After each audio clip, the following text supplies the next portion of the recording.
Hello friends, welcome back. In this video, we are going to learn about empiricism. This is a very simple philosophical concept. There is nothing tricky about it, but still, you have to learn it in a structured manner. My name is Abhishek, and you are tuned to my channel Raw Philosophy. Let's begin our discussion on empiricism.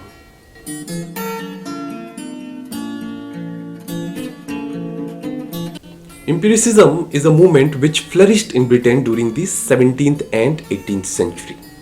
The major philosophers of this movement were John Locke, David Hume, and George Berkeley. We'll discuss each one of them in detail in coming sections, but in this section, we'll restrict our discussion to empiricism, the philosophies or the basic theories of empiricism. Empiricism is the idea that the origin of all knowledge is sense experience, and it rejected the notion of innate ideas. Now, what are the innate ideas? There are certain ideas which are neither acquired via experience nor constructed by the mind out of ideas received in experience. They are basically inbuilt ideas. So, any idea that we have from the time of our birth, when we are born with certain ideas, and those are called the innate ideas. For example, when a baby is born, he or she knows when to cry, or he or she knows how to suck milk from mother's breast. So these ideas are called the innate ideas, and empiricism does not believe in innate ideas or does not support the doctrine of innatism. It argued that the only knowledge human can have is a posteriori. Now, this is a very important term, a posteriori. The pronunciation may refer, but you can refer to the spelling here, a posteriori. Okay, it means that the knowledge that you have after your birth through the worldly experiences. Okay, a posteriori. Okay, it relies on induction or inductive reasoning. Now, question is, what is inductive reasoning? So if you don't know about the inductive reasoning, you must refer to my previous lecture on philosophy of logic, where I explained in detail about the inductive and deductive reasoning. But here, let me tell you very briefly, okay? Inductive reasoning is when you try to make generalizations based on individual experiences. Okay, for example, whenever you see smoke, you always induce that there must be fire because all your previous experiences say so. Whenever there was a case of smoke, there was a case of fire. So you always, in future also, you always induce that, okay, whenever I see smoke, I'll always induce that there must be fire.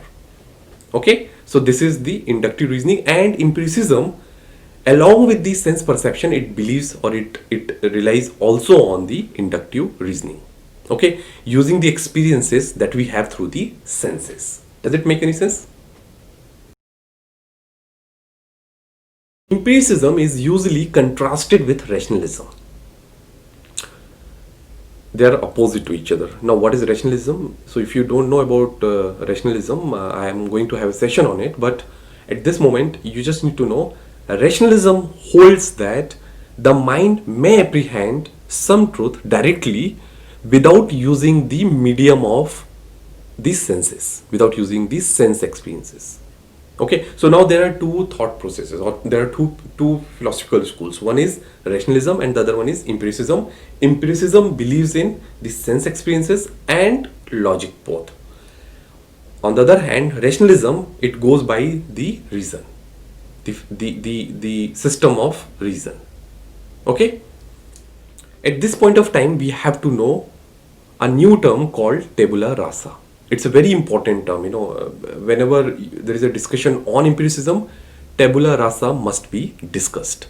Okay, so the term was given by or developed by a Persian philosopher whose name was Avicenna. So if you'll go by the definition of tabula rasa, it says that tabula rasa is the theory that individuals are born without built-in mental content, and therefore all knowledge comes from experience or perception.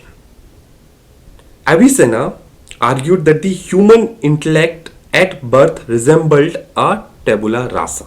So as I told you, he's the first person who coined or developed this term, or he referred to this term, and he believed that when we are born like a tabula rasa, a pure potentiality that is actualized through education and comes to know through experience.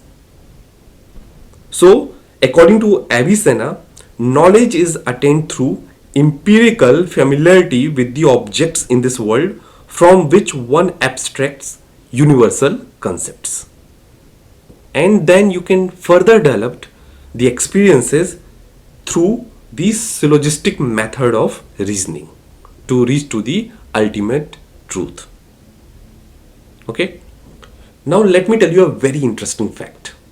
The concept of tabula rasa is also getting used in artificial intelligence.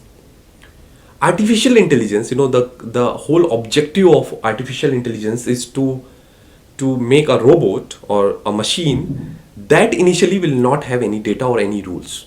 Okay, so it will be like a baby, and through experiences like any other human being has, it will learn through the experiences, and the real time mind, whatever mind we have, right, and we apply our knowledge or our mental ability, we have mental ability to analyze those experiences, to process those experiences, and then we can learn through them, and this is how a machine will behave. It will have its own mental ability, and using that ability it will learn through the experiences in real time.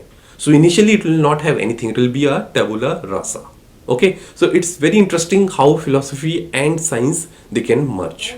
Okay, now by now you would have understood that the concept of tabula rasa and the doctrine of innatism, they are opposite to each other. One says we have inbuilt ideas, the other says at the time of when we are born, our mind is like a tabula rasa or a blank slate. So they are opposite to each other, and this is very clear, nothing very tricky or very complex about it. It's a simple theory that I hope you understand.